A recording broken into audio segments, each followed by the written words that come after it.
అనిపిస్తుంది ఎన్టీఆర్ జాతర? చాలా హ్యాపీగా ఉంది, చాలా అంటే చాలా. నేను చాలా ఎంజాయ్ చేశాను. ఎప్పుడో వచ్చింది, మళ్ళీ ఇప్పుడు రీగా మళ్ళీ మా కోసం ఇస్తాను మాత్రం ఎక్స్పెక్ట్ చేయలేదు. చాలా హ్యాపీ. మీరు ఎన్టీఆర్ ఫ్యానా? యా. ఎందుకు ఎన్టీఆర్ అంటే ఇష్టం? ఇష్టం అంతే, ఎందుకు అని అడగొద్దు, ఇష్టానికి ఇష్టం అంతే. ఓకే, సో బర్త్డే సెలబ్రేషన్స్ ఎలా అనిపిస్తుంది? చాలా బాగా అనిపిస్తుందండి, చెప్పడానికి మాటలు రావట్లేదు. చాలా హ్యాపీగా అనిపిస్తుంది. నెక్స్ట్ డ్రాగన్ వార్ 2 ఉంది, ఎలా అనిపిస్తుంది ఎక్స్పెక్టేషన్స్ ఎన్టీఆర్? సరే, చాలా హ్యాపీగా హద్దులు లేవు, చెప్పలేమన్నమాట. సంతోషం. మూవీ అయినా ఎన్టీఆర్ఏ అండి. ఎన్టీఆర్కి మించిన యాక్టర్ ఎవరు లేరు.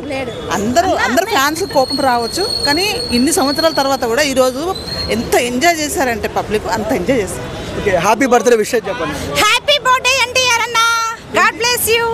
ఎన్టీఆర్ని ట్రోల్ చేసే వాళ్ళకి ఏం చెప్తామండి?